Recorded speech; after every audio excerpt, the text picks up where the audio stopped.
ये होता है कि सब एकजुट हो, ठीक है, और अपनी शक्ति को प्रदर्शित किया जाए। शक्ति क्या है?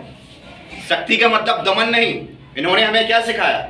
शक्ति का मतलब है अपनी चीजों को पाना, ज्ञान को बढ़ाना, उस क्षेत्र में पहुंचना जहां हमें होना चाहिए, वो वास्तविक शक्ति है। ठीक है, तो इसीलिए ऐसे महान नायकों को युगों युगांतर तक याद किया जाएगा।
जब इन्होंने देखा कि हमारी भूमि पर हमारा अधिकार नहीं, विदेशी अधिकार कर बैठे हैं, तो रानी राज्य छोड़ो, यह राज्य हमारा है।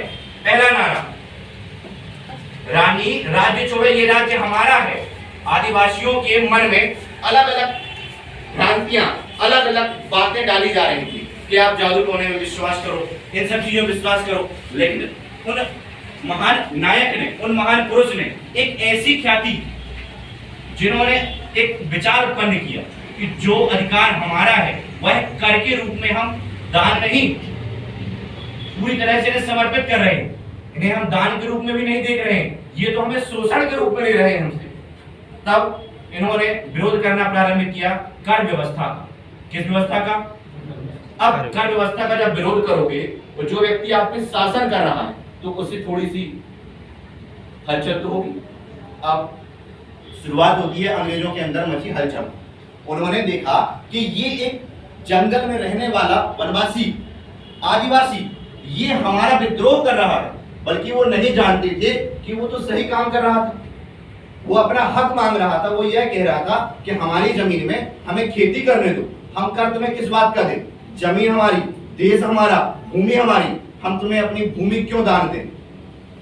अब पूर्वजों की कुछ गलतियां कहते हैं इस पीढ़ी पर भी भारी पड़ती हैं। ईसाई मिशनरी में एक डॉक्टर चार्टर आए। कौन आए? तो डॉक्टर चार्टर ने क्या किया? धीरे धीरे वहां के लोगों को परिवर्तित करना शुरू किया ईसाई धर्म में। लेकिन कहते हैं कि मेरा मूल मुझसे छीना नहीं जा सकता। वैसे ही भगवान बिरसा मुंडा, जो कि ईसाई धर्म में परिवर्तित हो चुके थे, उन्होंने विद्रोह करना प्रारंभ किया। तो इससे दूसरी हलचल कहां मची? ईसाई मिशनरियों में। ब्रिटिश के दुश्मन तो वो बन ही चुके थे, अब दूसरे दुश्मन किसके बनना प्रारंभ हुए? वो ईसाई मिशनरियों के। उन्होंने अपने लोगों को जोड़ा, झारखंड के कुछ क्षेत्रों को, मुंडा जनजाति के लोगों को उन्होंने एक साथ लाया, एकत्रित किया। देखिए, समझिए अपने अधिकार के लिए किस प्रकार से उन्होंने लोगों को समेटा। अगर वो चाहते तो सिर्फ अपना काम निकालते, स्वीकार करता ब्रिटिश शासन उन्हें। क्यों? क्योंकि उन्हें कई लाख लोगों का, कई हजार लोगों का विद्रोह शामिल होना स्वीकार नहीं, एक व्यक्ति को अधिकार देना स्वीकार था। लेकिन उन्होंने अपना नहीं चाहा। उन्होंने क्या सोचा? समस्त संस्कृति, समस्त जनजातीय संस्कृति, समस्त समाज, हमारा धर्म, तीनों चीजों को साथ में लेकर आगे बढ़े। उन्होंने विद्रोह करना प्रारंभ किया। उन्होंने ईसाई धर्म को छोड़ा। ईसाई उन्हें शिक्षा दे रहे थे, उन विद्यालयों को छोड़ा। ईसाई स्वार्थी नहीं, उन्होंने समस्त समाज को ऊपर उठाने की सोची। तो इसीलिए कहा गया है कि मन में अगर आपने ठान लिया तो कोई भी ऐसा कार्य असंभव नहीं। इतनी आसानी से गिरफ्तार होने वालों में से है नहीं। क्यों? क्योंकि वे गुरिल्ला युद्ध में परिपक्व थे। इस युद्ध में छापामार नीतियों में परिपक्व थे। उन्हें एक एक रास्ते का ज्ञान था। इसीलिए ऐसे महान नायक को सोते हुए गिरफ्तार किया गया। जागते हुए गिरफ्तार करने की हिम्मत ब्रिटिश शासन में नहीं थी। कुछ लोगों ने उन्हें धोखा दिया, जब वे सुप्त अवस्था में थे तब उन्हें गिरफ्तार किया गया।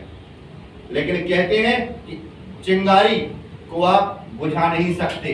जब चिंगारी निकलती है, एक स्थान की आग छोड़ती है लेकिन दूसरे स्थान की आग जला जाती है।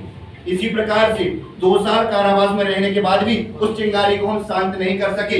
ब्रिटिश प्रशासन, उस समय के सूदखोर, उन्हें शांत नहीं कर सके। 2 साल बाद वापस आए, उन्होंने जो ठान लिया था कि मुझे अपने समाज को ऊपर उठाना है, मुझे अपने समाज के लिए कर माफ करवाना है। रैयतवाड़ी व्यवस्था ने जिस प्रकार से दमन किया था उस समय के लोगों का, उस व्यवस्था से ऊपर उठने के लिए, आदिवासियों के उत्थान के लिए, उस समाज के उत्थान के लिए जो ब्रिटिश शासन के विद्रोह में खड़ा हो चुका था, उनके साथ में कई हजार सैनिक अंग्रेजों के विद्रोह लड़ चुके थे। देखिए, ये बात तो कहीं ना कहीं तय कि उनके सामने हम फिजिकली नहीं जीत सकते। क्यों? उनके पास हथियार, उनके पास युद्ध तकनीक थी, लेकिन हमने उन्हें मेंटली परेशान कर दिया। यानी भगवान बिरसा के लिए जो कार्य कर रहे हैं, इस परिपक्वता के साथ कीजिए कि आपसे जुड़े हुए लोग जो आपके सानिध्य में काम करना चाहते हैं, उत्थान उनका भी हो। अगर वे स्वयं के लिए कार्य करते तो क्या आज आप हम उन्हें ध्यान रखते? जीवन 100 साल का हो या 1 दिन का हो, कार्य ऐसा होना चाहिए कि युग युगांतर तक याद रखा जाए। आज भगवान बिरसा मुंडा का किया हुआ विद्रोह, मुंडा विद्रोह के नाम से युग युगांतर तक फेमस रहेगा। युग युगांतर तक हम जानेंगे कि किस प्रकार से व्यक्ति अगर चाहे तो अपने नहीं, अपनी जनजाति के लिए उत्थान कर सकता है। अगर चाहे तो बड़ी से बड़ी सामने आई विपत्ति, कर जैसी विपत्ति को उन्होंने टाल दिया। अपना 24 वर्ष 9 माह का पूरा जीवन उन्होंने समर्पित कर दिया। 25 साल भी पूरे नहीं हुए थे, लेकिन आज 125 साल हो चुके हैं उनकी मृत्यु को, और आज भी उन्हें हम याद कर रहे हैं। तो इस प्रकार के लक्ष्य को लेकर आगे बढ़िए। जीवन में कोई भी लक्ष्य बड़ा नहीं होता है, कार्य किस लगनता के साथ किया जाता है। धैर्य रखिए। महान नायक का, ऐसे महापुरुष का दीप प्रज्वलन के साथ अभिवंदन करें। तो मैं स्वागत करूंगा। सर आइए, दीप प्रज्वलन करते हैं। आइए सर,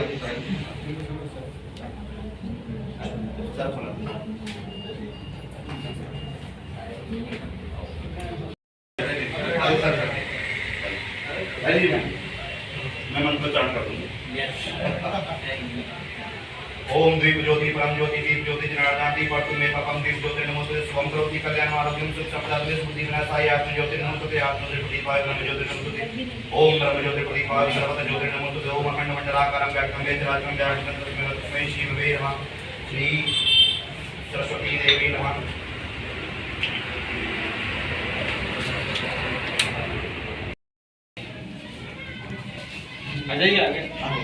सेवा करनी आनी चाहिए। अगर हमें अपना कर्तव्य पता है कि हमारा कर्तव्य क्या है और हमें किस प्रकार की सेवा कहाँ देनी है।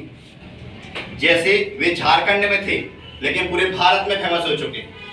भारत नहीं, आसपास के क्षेत्र जहां जहां उन्होंने विद्रोह का दमन करने की कोशिश की गई, वहां उन्होंने डंका बजा दिया। उसी प्रकार क्षेत्र के साथियों की कर रहे हैं।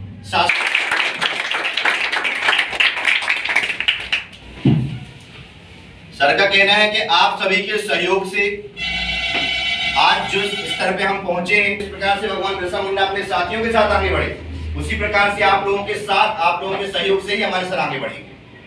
आज जो भी चीजें यहाँ पर आपको प्राप्त हुई हैं सर के माध्यम से, इसमें बहुत बड़ा सहयोग सर के दोस्तों और साथियों का है, तो उनके लिए भी एक बार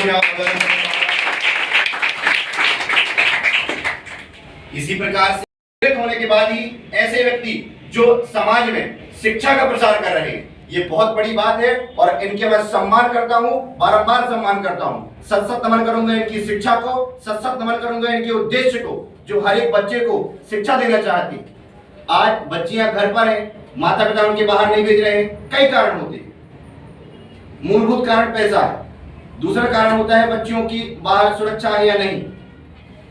इसीलिए ऐसी व्यवस्थाएं आज की गई हैं कि ज्यादा से ज्यादा लोग हमारे इस संघ में जुड़ सके और हम शिक्षा का प्रसार उन तक पहुंचा सके। तो इस सोच के लिए एक बार और मैं आपसे तालियों की गुजारिश करूंगा।